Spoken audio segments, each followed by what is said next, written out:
Ngayon, amen, kapag tunog ng trumpeta, amen, si Jesus ay darating na. Sa ikapitong trumpeta. Ano kaya yung mga the rest? Trumpets. Ano kaya mga mensahe ng mga trumpets? Masusunod, pag-aralan natin yung mga trumpets. Ang magiging warning para sa atin, ang Diyos ay paririto at tayo ay tutubusin ng Diyos. Amen. Isang libutan nito. Puri ng Panginoon, kaya tayo pwede ako na sa mga susunod bagay ang pagpapahayag ng mga nakasulat sa barang nakasulat natin narito si Brother Joseph. Salamat, Pastor. Muli isang pagkakataon ng kanyang pagkatawa ay patuloy na mamalagi sa iglesyang ito.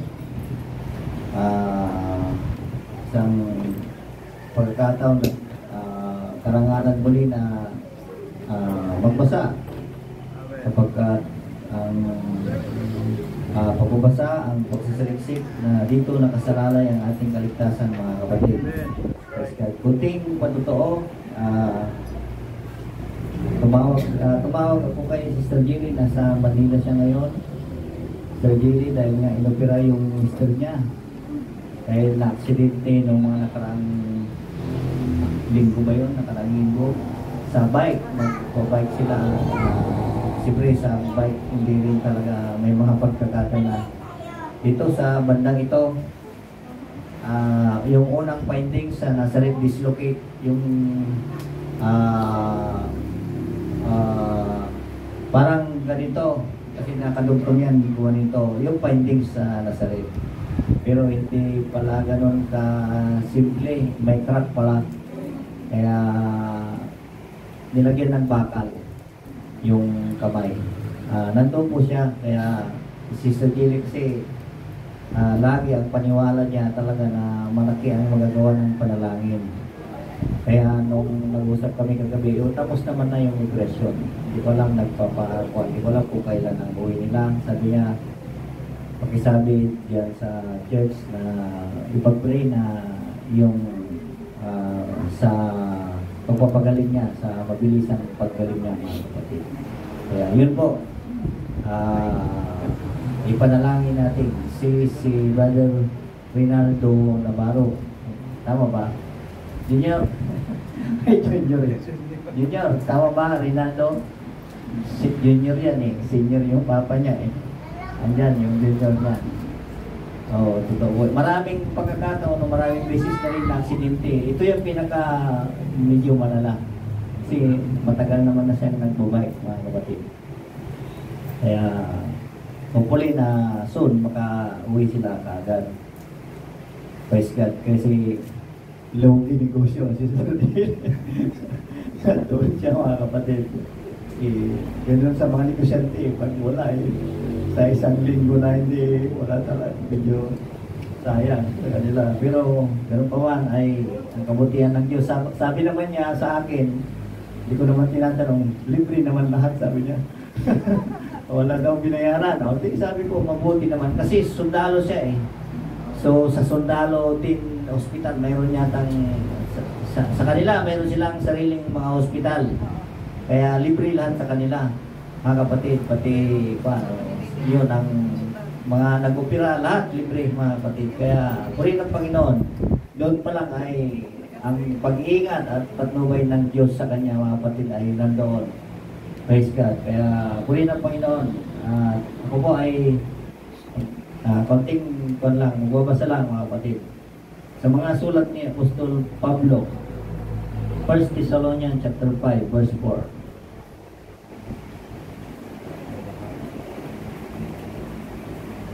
Ngunit kayo, mga kapatid, ay wala sa kadiliman, upang sa araw na yon ay masubukan kayong gaya ng magnanakaw. Verse 5. Sapagkat kayong lahat ay pawang mga anak ng kaliwanagan at mga anak ng araw. Sino ba yung mga anak ng araw? Sa inyo, mga kapatid. Tayo hindi sa gabi ni ng kadiliman. Ano ibig sabihin, mga kapatid? Kung mabasahin yung verse 1, sabi doon, sino nga? Lagi yun. Tatapos tungkol sa mga panahon na bahagi ng paano mga kapatid ninyo, kailangan isulat ko pa sa inyo ang anuman. Ito yung nagpapahiwatig, nagpapahayag ng kaarawan ng Diyos at ang pagdating ng ating Panginoong Jesucristo. Sige, balik mo doon. Sapagkat kayong lahat ay pawang anak ng kaliwanagan. Anong ibig sabihin mga kapatid? Ilaw. Sino ba ang ilaw?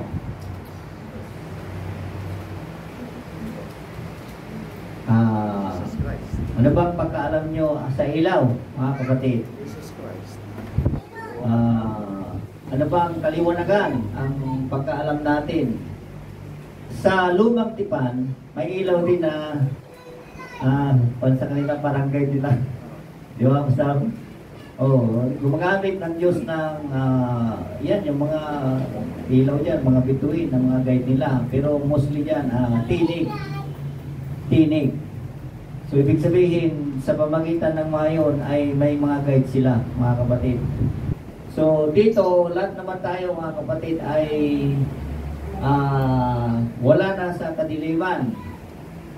Wala na tayo doon sa sinatawag na sanlibutan na hinahalimbawa na ito ay punong-puno ng kasamaan. Ibig sabihin ng kaliwanagan ay naliwanagan na tayo sa mga bagay ayon sa salita ng Diyos, mga kapatid.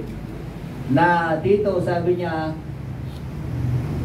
verse doon sa ibalik mo sa 4. Wala upang sa araw na yaon, ibig sabihin may darating na araw na ang sanlibutan ito, ang lahat ng tao ay magtatanong, bakit ganito ang mga nangyayari? Nagturo ako minsan dito ng kalumbayan. Sabi ko nga, hindi na tayo nalulumbay sa mga mangyayari. Baliktad na para sa atin dapat nagagalak na tayo, mga kapatid. Sapagkat tunay ang salita ng Diyos na nangyayari, mga kapatid. Kaya ayan araw, upang sa araw na yun ay masubukan kayong kagaya ng magnanakaw. Sa Biblia, ibig sabihin, yung magnanakaw sa mga ibang kasulatan, mga kapatid, ay magpuyat kayo yung pagdating ng ating Panginoon. Ang magnanakaw kasi, hindi mo alam talaga kung kailan magnanakaw yan. Sa gabi, karamihan yan sa gabi, tinutukoy sa gabi, o anumang oras. Parang hindi mo mamalayan, nandyan na. O wala na pala yung mga gamit mo, pero ibig sabihin, mga kapatid, lagi tayong handa. Kaya hindi na tayo masusubukan sapagkat equipped na tayo sa salita ng Diyos. Maliwanag na sa atin yung salita ng Diyos. Sa Biblia, ang interpretation ng ilaw dito po sa John chapter 1 verse 4.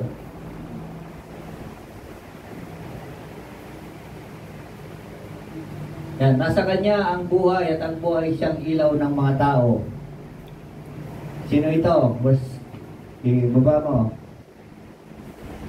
At ang ilaw ay lumiliwanag sa kadiliman, at ito'y hindi napag-unawan ng kadiliman. Ano kaya ang ilaw? Ano kaya ang ibig sabihin ng ilaw na ito, mga kapatid? Tingnan natin. Verse 6. Naparito ang isang tao na subong mula sa Diyos na ang kanyang pangalan ay si Juan. Kilala niya si Juan? Sa Biblia, nung panahon nila ng mga Israelan, siya lang yung nagbabautismo. Si Kristo ba nagbautismo? Hindi po, mga kapatid. Siya lang. So, mag-ingat kayo sa nagbabautismo kasi may authority din sa mga yan. Akala ko noon, basta marunong ka lang magbautismo, pwede na, mga kapatid. Hindi pwede. Very specific ang Biblia na kailangan may authority yung nagbabautismo. Hindi pwedeng kung sino-sino lang, mga kapatid. Yan ang tandaan ninyo, mga kapatid. Napaka-stricto ng Diyos yan. Verse 7. Ito'y naparitong saksi upang kanyang patutuhanan ng ilaw, upang sa pamagitan niya ay magsisampalataya ang lahat. Verse 8. Hindi siya ang ilaw. Ay, hindi pala ang ilaw si Kristo. Kundi marito upang kanyang patutuhanan ng ilaw. Ibig sabihin, mga kapatid, sa verse 1, tignan mo kung sino talaga ang ilaw. Ayan, memory verse niyan. Nang simula ang verbo ay sumasa Diyos at ang Diyos, ang verbo ay ang Diyos. In the beginning was the Word, and the Word was with God, and the Word was God. So, ibig sabihin, ang salita ng Diyos, siya ang ilaw. Si Kristo ay naging saksi, halimbawa na maging ilaw para tularan ng mga tao. Palapakan natin ang Panginoon, mga kapatid. Praise God. Yun po yung sigurado. Na ang salita ng Diyos ay ilaw. Tinataglay niyo ba ang salita ng Diyos? Amen. Amen. Palapakan natin ang ating sarili. Pag ganon, mga kapatid. Napakapalad ninyo, napakapalad natin. Sapagkat tinataglay niyo ang ilaw. Mga kapatid. Sa maraming panahon, sa maraming pagkakataon, mga kapatid, at sa lahat ng mga tao ay may kadiliman pa.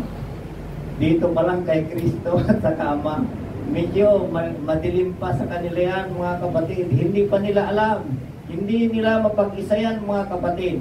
Pero higit sa lahat, hindi doon po tayo nakakonsentrate na ngayon. Ang sabi doon sa Thessalonian, balik John, na hindi tayo masubukan sa araw. Ayan o. Upang sa araw na yun na hindi tayo masubukan. Kaya sabi ni Pastor, nung nakaraan, na magpakatibay kayo, baka may mabaliw sa mga araw na mga masusubukan. Dahil nga, hindi ninyo taglay ang salita ng Diyos. Dahil kulang kayo sa kaalaman. Baka may bumagsak na may sa komunidad nyo na may sungay. Hindi nyo na alam kung saan galing yun, mga kapatid. Mayroon pa ganun babagsak na may sungay na doon sa harapan mo? Mayroon ba?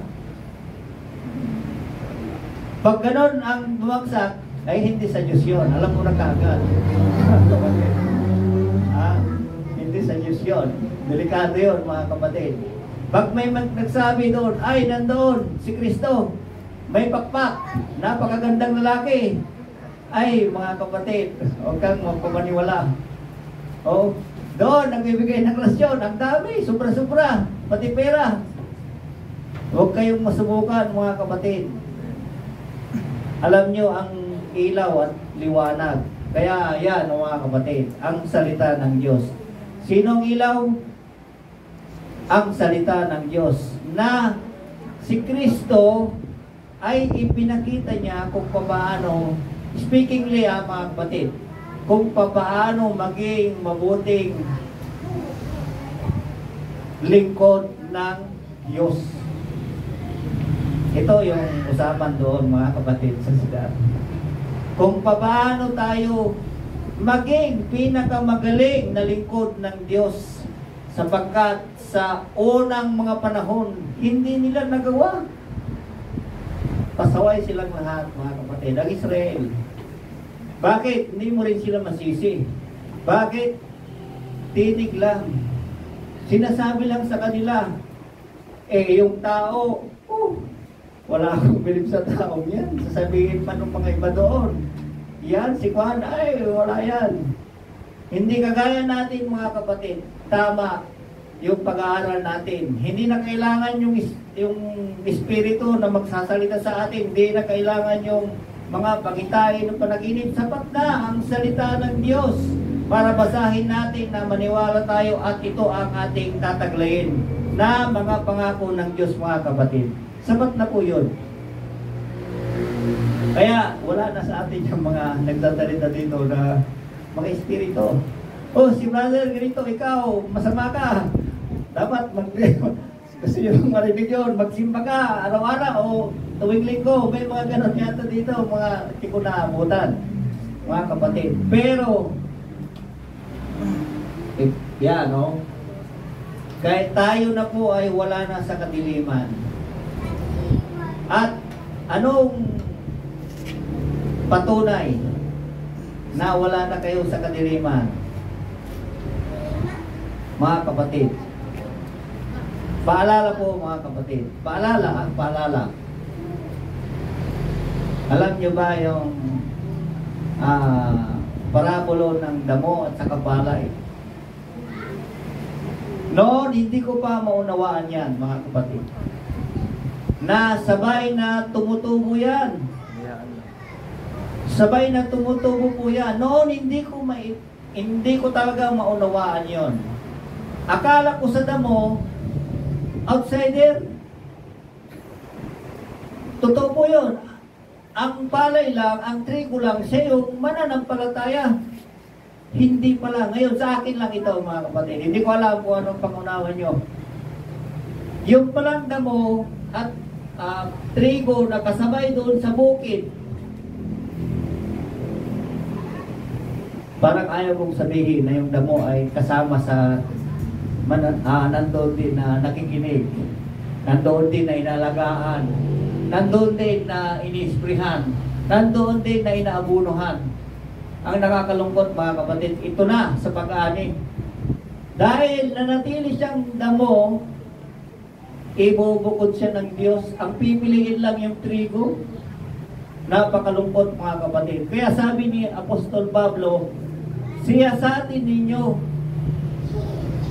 2 Corinthians chapter 13 verse 5. Kung hindi po ako nakakamali, mga kapatid.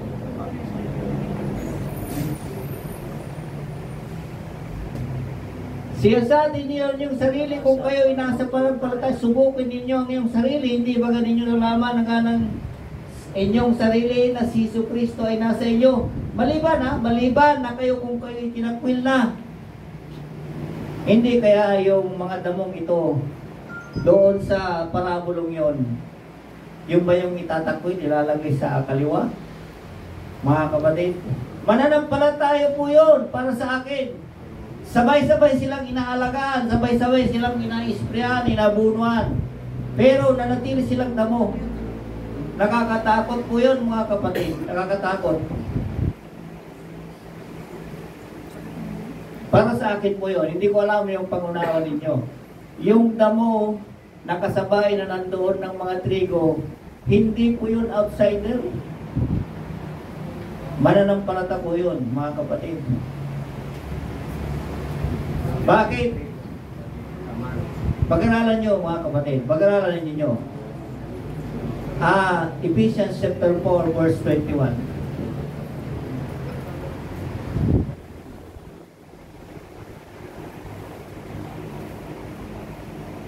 Kung tunay na siya inyong pinakinggan at kayo'y tinuruan sa Kanya gaya ng katotohanan na kay Kristo, verse 22, at inyong iwan tungkol sa paraan ng inyong pamumuhay na nakaraan ang dating pagkatao na sumama ng sumama sa mga kahalayan ng pandaraya, verse 23. At kayo'y mga bago ng espiritu ng pag-iisip, verse 24. At kayo'y magbihis ng bagong pagkatao na ayon sa Diyos ay nilalang sa katwiran at kabanalan ng katotohanan. Mga kapatid, favorite po ito. Ako hindi po ako matuwid. Pero sinisikap ko dahil liwanag po ito. Ilaw ito ng Diyos para sa mga lahat ng mananampalataya, mga kapatid. Ang katwiran ng Diyos, marami po, mga kapatid, napakahirap sundin yan. May mga katwiran ng Diyos na akala mo tama ka, pero yung pala mali. Kasi ang salita ng Diyos, mga kapatid, hindi pwedeng salungatin yan. Kung ano yung sinabi, yun at yun. Yun at yun. Anong katwiran ang gusto nyo? At sa kabanalan ng katotohanan. 2 Corinthians 7 verse 1.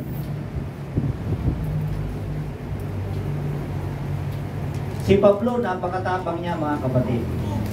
Yamang taglay natin ang mga pangako ito. Ako, may tinataglay akong pangako.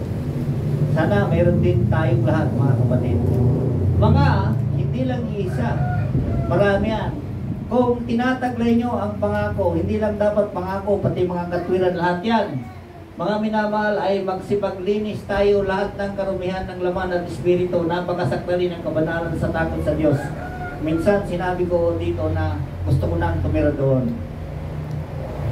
Sa akin lang naman, pakiramdam ko, baka hindi ako maligtas kung mananatili ako sa masamang sanlibutan na ating kinaroroonan.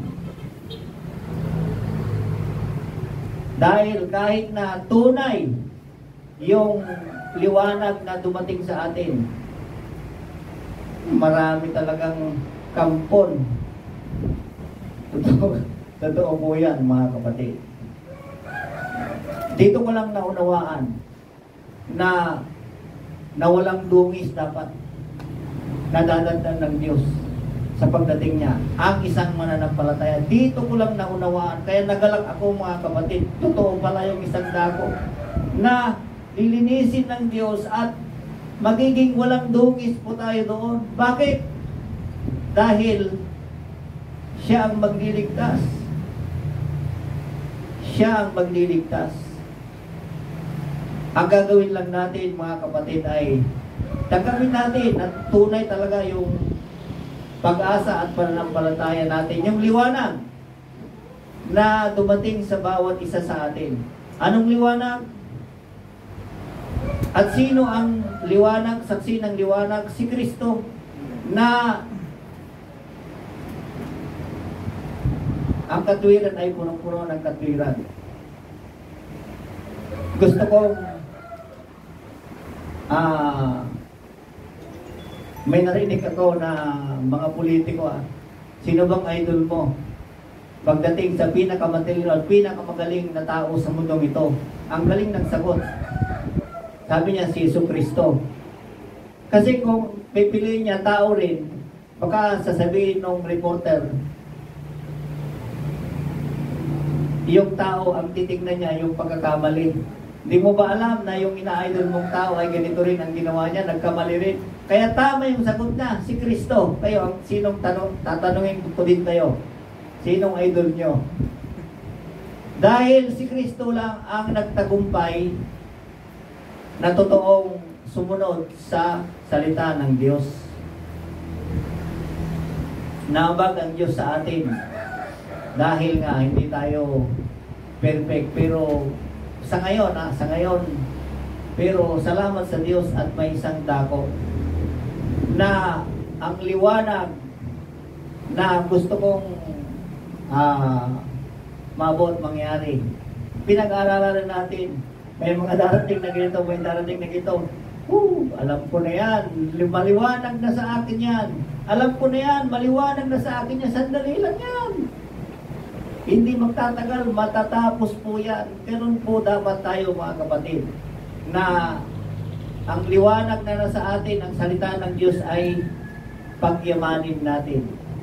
Sapagkat maliwanag ang Biblia na dito tayo may pag-asa at may kaligtasan. Sa magandang umaga sa inyong lahat, mga kapatid. Praise God. Salamat sa Diyos.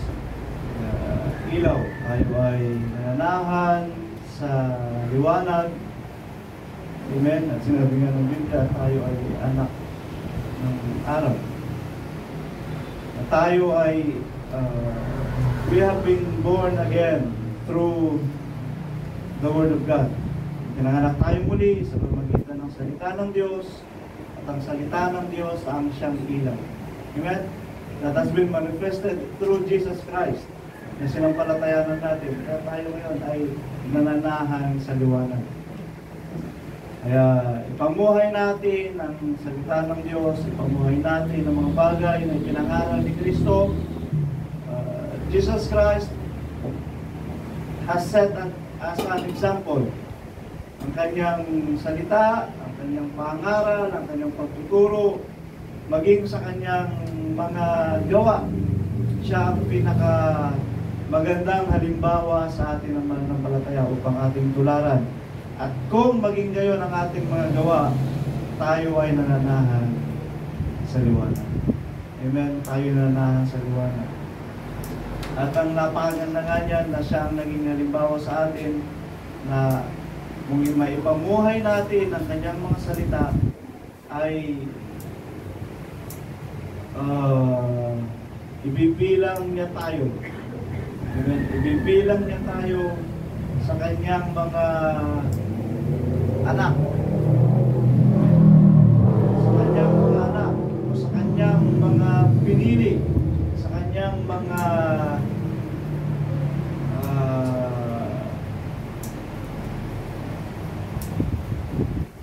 pinili, ano ba isang?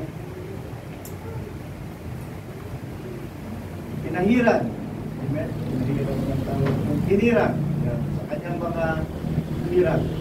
Amen? Kasi lahat ng nabautismuhan kay Kristo, nasabi natin, they have been called. Yun nga lang, doon tayo nagkakaroon ng pagkakaiba sa pamamagitan ng liwanag na nahayag sa atin. Doon nagkakaiba, sa liwanag na nahayag sa atin. Kung paano nahayag ang Kristo sa atin, kung paano natin sinasampalatayanan ng mga salita ni Kristo, at kung paano natin tinutularan si Kristo. Amen. Si Kristo ang siyang pinaka dakilang halimbawa patungkol sa paglilingkod. Amen. Sa paglilingkod. Sa paglilingkod, hindi na siya nangarap ng kung ano paman. Basta ang kanyang ipinahayag, ang kanyang ipinamuhay ay kung ano ang alam niyang kalooban ng Diyos para sa kanya. Kung ano ang alam niyang nararapat niyang gawin. Kung bakit siya nasa sanglibutan, alam niya. Kung paano siya, sabi na, ang aking pagkain ay ang aking gawin ng kalooban ng aking Ama na nasa langit. Yan ang pinakapagkain niya. Yun ang kanyang pinaka-nanasa. Yun ang kanyang pinakakalakasan. Alam niya kung ano ang purpose, kung bakit siya ay nasa sanglibutan. Amen. Alam na niya lahat ng mga bagay na yun. Yun nga lang, siya ay nasa katawang laman na mayroon siyang limitasyon. Alam niya ang panukala patungkol sa kanya. Alam niya ang dapat niyang gawin. Alam niya ang mga bagay na kanyang pangyarihin. Ngayon sa atin, nandun na tayo sa panahon ng pinuruan na tayo, nasundin natin si Kristo, alamin natin ang kanyang mga salita, alamin natin ang kanyang mga pagpapayo. At nandito na tayo sa konklusyon ng Biblia. Amen? Nandun na tayo. Lahat ng mga bagay na binuo natin patungkol sa pananampalataya ay dito natin i-manifest. Dito natin i-manifest. At lahat ng mga bagay na matutunan natin sa salita ng Diyos, ang ginawa nating pananampalataya, dito na natin pangyayarihin. Dahil ito na ang konklusyon ng Biblia. Amen? Ito na yung konklusyon ng Bible. Amen? Hindi opinion ang ipinapahayag ng Biblia. Kundi, the conclusion of all matter. Iba ang opinion sa conclusion. Amen? Pag conclusion, hindi opinion. Conclusion, hindi opinion. Which is very different. Di ba nga talaga ang opinion? Ang opinion ng tao, we are all entitled for our opinion. Pwede tayo magbigay ng lahat ng mga opinion na gusto nating ibigay. But the conclusion has been written in the Bible na yun ang mangyayari. Kaya nga sabi ko sa inyo, para malaman natin ang kalooban ng Diyos o yung mga bagay na mangyayari, hindi natin bibigyan ng conclusion yung mga bagay na nangyayari. Kundi, ang mga nangyayari na ito ay iuugnay pa rin natin sa kung ano ang konklusyon ng Biblia. Amen? So, nandun na tayo. Kaya lahat ng binuo mong pananampalataya, pinagtibay mo ang iyong sarili, pinalakas mo ang iyong sarili sa pananampalataya, reserva mo na lahat yan. Dito na natin gagamitin lahat ng pananampalatayang natutunan ko, ng paninindigan na natutunan ko, ng gawang mabuti na natutunan ko, andito na tayo. Sapagkat tayo ay nananahan sa liwanag na siyang salita ng Diyos na ipinahayag sa atin. Amen? Dito na natin gagawin, dito na natin ipamumuhay, dito na natin i-manifest. Amen? Ang lahat ng mga bagay na ito. Dahil tayo ay umaayon sa salita ng Diyos, tayo umaayon sa mga pahayag ng banal na kasulatan. Matthew 5:14. Tayo ay nasa liwanag, tayo ay ilaw, kayo ang ilaw ng sanlibutan, ng isang bayan na natatayo sa ibabaw ng isang bundok ay hindi may tatago. Dinadala ba tayo ng Diyos sa bundok? Nagkataon lang ba? Talagang pinaplano ng Diyos. Sa bundok tayo, makakayag sa bundok tayo. Maraming significance ang bundok. Napakahalaga sa Panginoon. Pagbababa siya, lagi sa bundok siya nagmamanifest. Amen? Umakyat din siya sa bundok ng Olivo. Nagpakita siya kay Abraham, ay kay Moses, sa bundok ng Sinai. Amen? Nagpakita rin siya kay Moses for the first time through burning bush, sa bundok din. Amen? Malaking significance sa panukala at kalooban ng Diyos sa mundo. Kaya nga sabi niya sa Isaiah chapter 2 verse 2. At mangyayari sa mga huling araw, kailan ba yan? Huling araw, panahon natin o sa mga susunod pa na panahon?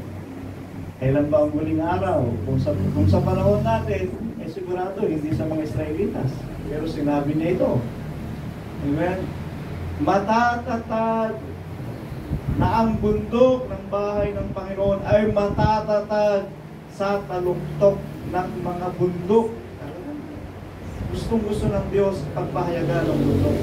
At magiging mataas ang mga burol at lahat ng bansa ay magsisi paroon. Ang kanyang itatayong bayan, ang mga mananampalataya na nananahan sa liwanag at magiging liwanag sa sanlibutan, ihahayag niya sa mundo dahil doon niya itatatag ang bahay ng Panginoon. Saan? Sa taluktok ng mundo. Amen. Doon niya itatatag. At magiging hayag sa lahat. Amen. Speaking of, kasi magsisiparoon lahat ng mga bansa, sabi niya ron. Amen. Mangyayari ang mga bagay na ito ang sunod sa kalooban ng Diyos. Yan nga, yung development, nangyayari, magaganap ang mga development sa DAR. Amen. Sa paligid ng sila. Hindi natin alam, ano? Hanggang ilang taon pa kaya? Yung project na highway, mountain highway doon, ilang taon ba matatapos? 8 kilometers. Ilang taon tapusin mo? Matagal. Ipagkakalob pa kaya ng Diyos na matapos yung mountain highway doon? 8 kilometers? Hindi natin alam. Kung mangyayari ng Diyos na matapos pa yun. Or kalooban ng Diyos na ayon sa mga kapanulan o hirap ang mga bagay. Pagkaloob na lang natin sa Panginoon. Ibig sabihin, matagal pa ba? Sa Panginoon, ang 5 taon, ilang saglit lang yan sa Diyos. Amen? 5 taon, 10 taon, ilang saglit lang yan. Pero ang ipinapahayag sa atin dito kung bakit kailangan na natin na manahan doon. Matagal pa naman 10 taon, 15 taon pa naman kung sakali, o 20 taon pa naman kung sakali. Hindi ko sinasabing ganun talaga. Amen. We're just looking for the possibilities. Pero hindi ko sinasabing 20 years pa. Amen. 20 years pa. Isipin na natin na mas maiksi para gumawa na tayo ng nararapat. Bakit? Kasi nga, tingnan na natin ng mga kapatid na nandun, sila ay, adjusted na sila sa pamumuhay, wala silang kurente, yung mga taga-23. Pero, panatag na sila, payapa na sila sa lugar na yun. Amen? Although dumadarang sila minsan, siyempre, kailangan mong kumain, kailangan mong trabaho, para mayroon kang may kain, kailangan mong magtanim, kailangan mong magbungkal, pero yun naman talaga ang nararapat. Amen? Pero sila ay sanay na sila sa ganung buhay. Ngayon, pagdating ng panahon, kung nakita na natin ang sandali at yun na nga ang panahon na tumakas, saka tayo pupunta ron. Tayo, kung sakali, mag-a-adjust pa lang, sigurado ko, marami kayong reklamo. Hinahadala na tayo ng Panginoon doon na mas maaga para kung iiral na yung GOC, amen? Iiral na yung GOC sila, ay hindi na kayo maraming reklamong gagawin. Gaya ng mga Israelitas. Along the way, sino yung mga mareklamo? Reklamo sila ng reklamo, mabuti pa ron. Mabuti pa ron sa Ehipto, may pakwan, may milon. Kahit sila ay inaalipin, pero may pagkain. Sagana sila sa pagkain. Ganon ang magiging kaisipan natin. Buti pa rin sa baba kahit pa paano may pagkain. Puro kayo reklamo pagdating ng panahon. Ayaw ng Diyos ng ganon. Amen. Kaya pinapahaga na doon, maging yung bang maging panatag na kayo, ma-adapt na ninyo yung pamumuhay patungkol sa lugar na yun. Ayaw ng Diyos ng reklamador. Amen? Ayaw ng Diyos ng reklamador. Tingnan ninyo ang Israel. Yung mga reklamador, yung mga 20 years old pataas na umalis sa Ehipto, lahat sila hindi nakaabot sa lupang pangako. Kasi nga, puro sila reklamo. Ayaw ng Diyos. Ang nakarating lang yung mga bata, 19 years old pababa, sila lang nakarating. Siguro nga kasi sa kamusmusan nila, sa batang katawan nila, nasanay na sila sa ganong pamumuhay sila, sa hirap, sa paglalakbay. Kaya, naging panatag na sila. Dumating sila ng Kanaan, na siyang lupain ng Israel ngayon, ay hindi na sila mareklamo. Kasi nga, nasanay sila sa hirap sa paglalakbay, nasanay sila sa walang makain sa ilang. Amen. Ganon ang nangyari. Kaya, sanayin nyo ng sarili nyo maging maaga sa lugar nyo. At kung sakali man na mahuli kayo sa pagpunta ron, at mabigyan ng pagkakataon, huwag tayong mareklamo. Ayaw ng Diyos. Dahil sa panahon na yun, itatatag ng Diyos ang GOC sila. Hindi Gospel of Christ sila. Government of Christ. GOC. Government of Christ. Pinapalitan ko bang pangalan? Pwede naman. Sa akin, yun ang nasa pangunawa ko. Amen? At siya yun nasa kalooban ko. That place will become the government of Christ. Governance of Christ. Amen? Tatanggapin ko ba na? Kasi first, rehistro lang naman yan. We have lived through the gospel of Christ. Kaya tayo ay pinamumuhay na natin ang Ebanghelyo ito ng ating Panginoon Kristo. Amen? We are the fruit of the gospel of Christ.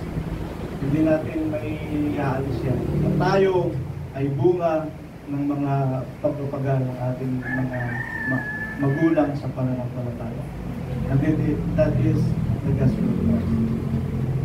Pero nga, sa pagdating ng panahon, tayo ay tatawagin sa bagong pangalan. Mag-isip na kayo ng bagong pangalan.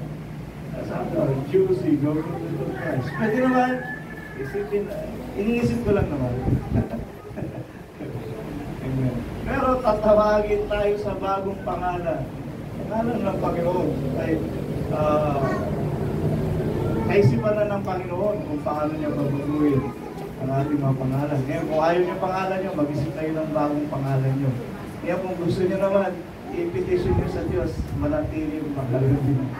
Amen. So, bagong pangalan ang mahayag para sa atin. Amen. Ang pinalitan ng pangalan, si Saul. Amen. Si Saul, ginawang Paul. Sino ba ba ang ginawang pangalan? Abraham. Naging Abraham.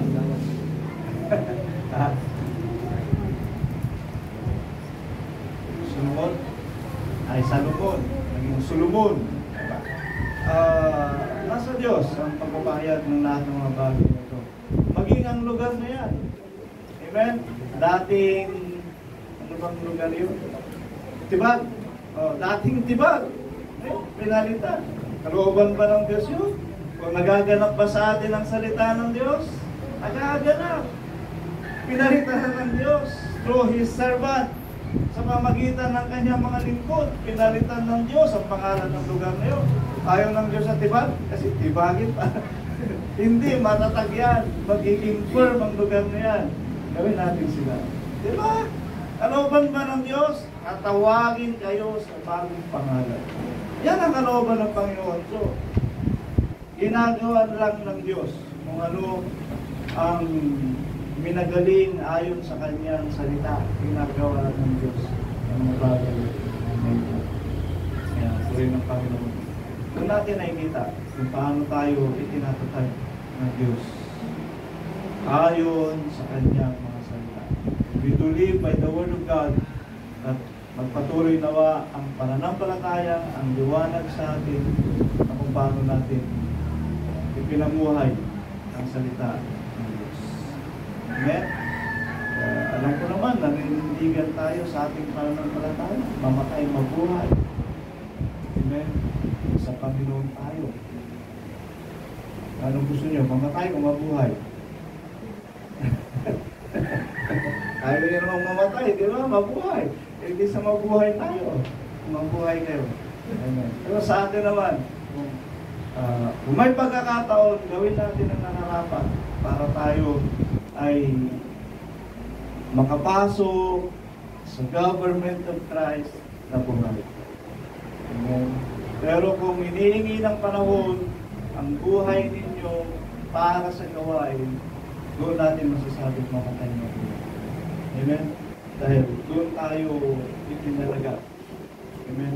Maglingkod sa Panginoon, ibigay ang ating lahat para sa Diyos. Amen? Yun ang turo sa atin. Yun ang aral ng Biblia para sa mga mananampalataya. Ngayon, pakita natin sa Diyos na kanyang salita ay nagmamanifest sa bawat isa. Naibig sa Diyos.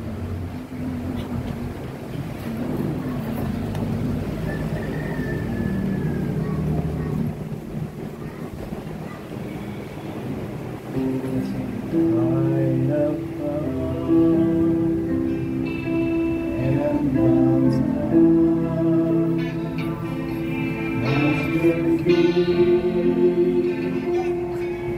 Lord Jesus. Yes, Lord, in your presence there is fullness of joy, and in your right hand are pleasures forevermore. Hallelujah. Tayo sa Panginoon. There is nothing, there is no one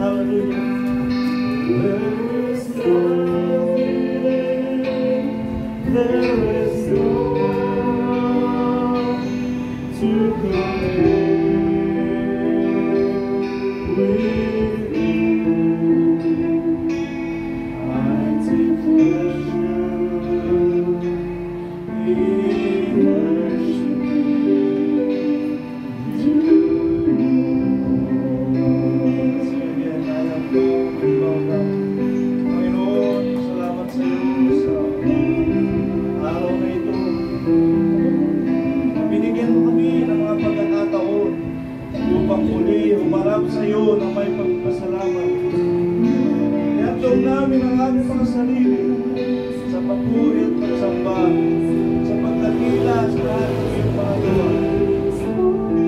Upang pakita mo sa amin kung gaano pagsunod at kung gaano katapatan ang aming pinapahayag sa iyo. Na kami ay maglilingkod sa iyo, na kami ay para sa iyo, at ikaw, Panginoon, ay Diyos sa amin na pwede mong gawin at gagawin mo ang nararapat para sa iyong mga lingkod. At alam ko na ito ang iyong mga gagawin. Ang salita mong nahahayag na aming sinasampalatayanan ay siyang makikita ng bawat isa sa amin. Ang siyang liwanag na sa amin ay gumagabay upang maging panatag ang mga paglalakbay namin sa paglilingkod kayo sa pananampalataya. Ang lahat ay magiging maayos. Ang lahat ay magiging ayon sa iyong kalooban na ginagawa mo alinsunod sa iyong mga lingkod. At ang mga bagay nito ang siya naming napapatunayan din naman na siyang pinangyayari mo ayon sa iyong mga salita. Kaya Panginoong Sus, salamat po sa paggabay mo sa amin sa pamagitan ng mga salita mo na ito. Kami, O Diyos, ay nakakatupad at nakakasunod. At sana, Panginoong Diyos, ay hindi maging huli ang panahon para sa amin upang magawa namin ang nararapat ng aming sarili ay maging ayon sa aming pananampalataya at ang aming pananampalataya ay maging ayon sa aming pagsunod sa iyo upang ang aming mga gawa ay magkaroon ng mabuting bunga sa iyong harapan. Kaya O Diyos, ang lahat ng ito na aming paniniwala at ang aming pagtitiwala sa iyong kapangyarihan ay hindi kami nagkakaroon, O Diyos, ng anumang agulumihanan, kundi bagkus pag-asa ang aming lubos na nakikita patungkol sa iyong paghirang, patungkol sa iyong pagtawag, patungkol, O Diyos, sa iyong pagpili ng iyong mga lingkod. At ito nga, iyong tinatatag kami na iyong bayan upang maging iyong mga anak sa mga darating na panahon, upang tawagin mo kami, O Diyos, na iyong sariling pag-aari. Kaya kami ay nakatalaga na aming sarili na mga bagay na aming ginagawa. Ang magiging bunga nito ay magkakaroon ng kaugnayan sa aming pananampalataya, sa aming paglilingkod, sa aming katapatan sa iyo, at sa aming pagsunod sa iyo. Kaya Panginoon, salamat po sa pagtuloy ng biyaya at pagpapala na pinagkakaroon mo sa amin. Tunay ka na Diyos.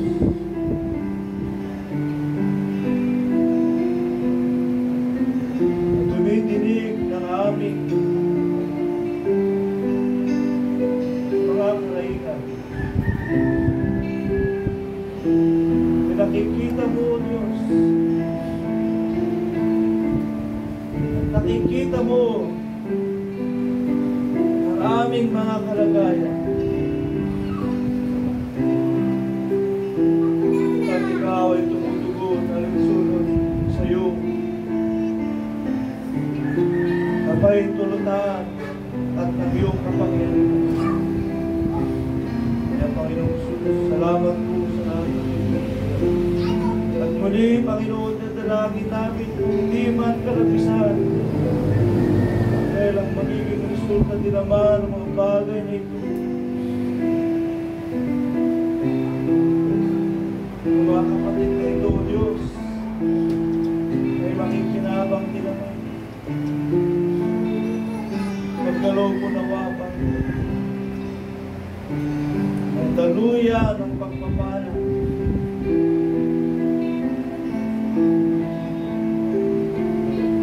Nagabuksan, Panginoon, para sa lahat. Sa bawat isa sa amin. Lahat ng mga posibilidad, Diyos. Upang ang biyaya at pagpapalang ito ay dumaloy sa mga kapatid sa amin, sa amin. At makadaloy para sa lahat. Panginoon, nagdalangin ko sa para sa kapakanan namin. Salamat po sa lahat ng iyong nabutihan at kagandahan ko sa amin. Ang Diyos ay patuloy tumitiwala sa iyo. Panghawakan mo lubos ang pananampalataya ng bawat isa. Huwag magkaroon ng pag-alimlangan, kundi magkaroon ng matibay na pananindigan sa liwanag na nasa sa amin. Ang iba siyang mga salita na pinahayag ng aming Panginoong Kristo. At siya rin namang mahahayag sa mga kapanahunan. At siya rin mahahayag sa kahariang may tatatag. Salamat po, Diyos. At hinihintay namin ang mga panahon na ito. Kami ay panatag, kami ay payapa, O Diyos, dahil iniligtas mo. Kami, Panginoon, ay sumusunod dahil alam namin sa aming pagsunod, kami ay magtatagumpay mo. Panginoon, salamat po sa biyaya mo. Patuloy mo pinamamalas sa bawat isa at siya mong pinagayaan. Dapat ka na sa pagluwalhati at pagdating. Kahanga-hanga.